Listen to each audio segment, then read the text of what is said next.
Today we're going to take a tour of a custom mill shop, find out the process and steps that take place to do some custom cabinetry and millwork. We're here at InterOcean and we're meeting with Chris Farrell. Chris, I appreciate you meeting with us today. Can you give us a little overview about your company and your shop here? No problem, Bruce. Here at InterOcean Cabinet Company, we fabricate and install custom architectural millwork and cabinetry. We take the architect's intent and then we do everything from engineer the product here in our drafting department to the custom fabrication here in our shop, ship it all out of here, and then we've got our own union installation teams that install as well. Here with me today I do have Eric Schumer, who's our plant manager, who's going to kind of help us with the tour and take us through some of the technical processes and some of the machinery we use to fabricate our custom millwork. Okay. So what becomes your role then, Eric? My role out here is to manage and facilitate and make sure that the right project is assigned to the right person or that the right material is going to the correct machine. I do a lot of the ordering, a lot of cut lists and part lists, and just general manage of the shop out here. So I guess we better let you get to work so we're not holding up production. After we're awarded a project, we draw it. Then after we draw it and everything's approved and we're through the sample approval process, we start to order material in for the project. At that point, we'll start to receive it. This is our receiving department here where flatbed trucks typically come in our parking lot, bring in material that we unload, and then everything is kind of staged and set up here where our plant manager works with people in the facility to pick through the material that we're going to use for different projects. Once material is kind of picked, sorted through, and we're ready to start going, we then start to machine these sheet goods into parts for cabinets and other custom architectural millwork. What I'm going to do now is kind of take you to where Eric's stationed, our plant manager, over on our CNC router, so you can kind of see that process where we start to cut and machine parts for cabinetry and go from there. Okay, great. Let's take a look.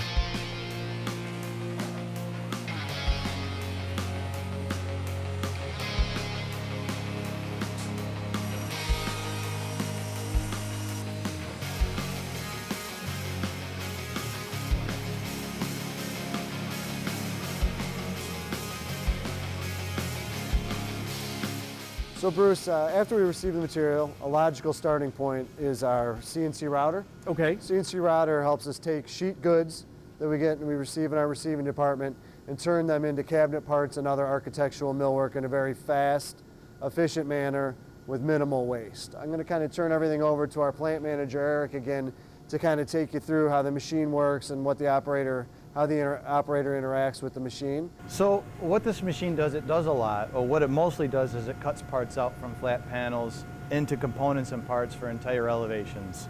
It has quite a few drill bits and cutting knives and router knives in it that can cut flat panels into all these parts. It's going to do all the drilling for any hardware and for all the doweling and connections to actually put the actual cabinets together.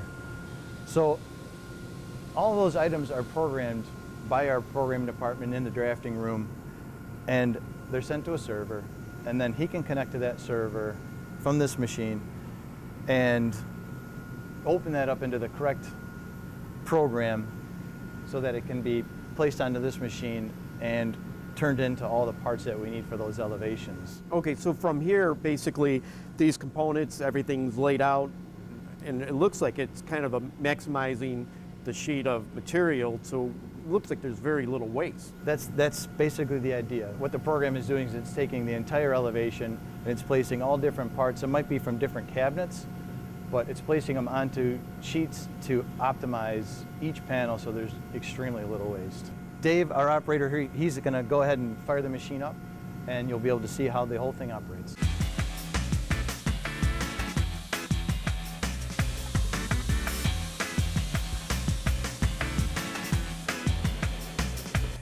After the parts leave the router, they come to our dowel insertion technology, our dowel insertion machine, which is run by an operator.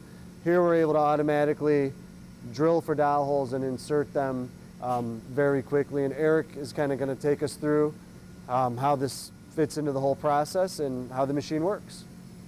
Yeah, it's a very simple machine. What it does is it's actually going to drill right on the edge of this piece. It's going to drill the hole and insert the dowel. So you'll see after it comes off the machine, It's been drilled so that the face of the rail, or whatever it is, if it's a bottom, will line up with the face of the cabinet. Bruce, after the parts leave the dowel insertion machine, we take them to the next step in the process, which is our edge bander. Okay. Conveniently located and strategically located right across the way. From here, the parts that have previously been routed and doweled get edges applied to them so you no longer have the rough particle board, MDF, or plywood edge. I'm going to let Eric kind of take us through how this machine works and what a finished part looks like.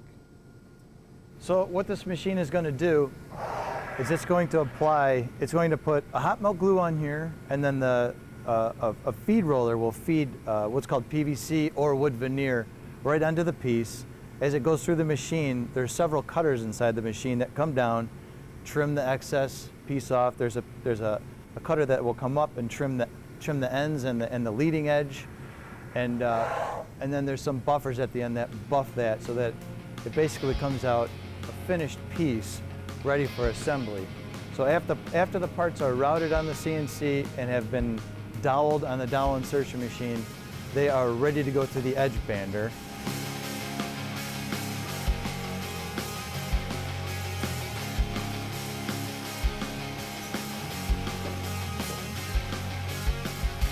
So you'll see after it comes through, the piece is smooth to the touch and it's ready for assembly.